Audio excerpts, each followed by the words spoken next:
काही फळं आहेत की ज्यामुळे कॅन्सरची रिस्क कमी होताना आढळून आली. त्यापैकी मी 5 महत्त्वाची फळं सांगणार आहे. त्यापैकी पहिलं फळ आहे ते म्हणजे ॲपल म्हणजेच सफरचंद.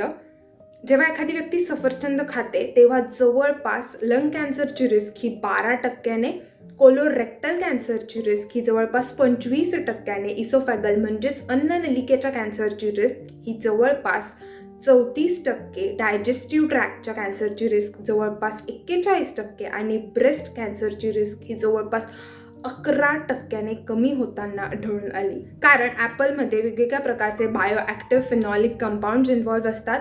त्याबरोबरच क्युरेसेटिन नावाचं पॉलिफिनॉल हे कॅन्सर सेल ग्रोथमध्ये जे काही मल्टिपल पाथवेज इन्व्हॉल्व्ह असतात त्यांना डायरेक्ट टार्गेट करायचं काम करतं.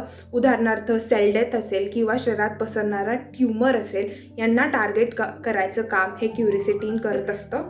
अर्थातच ॲपलमध्ये खूप जास्त प्रमाणामध्ये फायबर्स असतात. ॲपलच्या सालीमध्ये ट्रायटर्पेनॉइड्स असतात. ऑलमोस्ट 1/3 ऑफ फायटोकेमिकल्स हे ॲपलच्या सालीमध्ये असतात. सो शक्यतो ॲपल हे डायरेक्ट सालीसकट खाण्याचा प्रयत्न करा. अर्थातच कुठलंही एक फळ हे पूर्णपणे कॅन्सर बरं करू शकत नाही. इतर फळं, इतर आहार आणि त्याबरोबरच तुमची ट्रीटमेंट या सगळ्या गोष्टीचा समावेश असणं देखील खूप महत्त्वाचं आहे.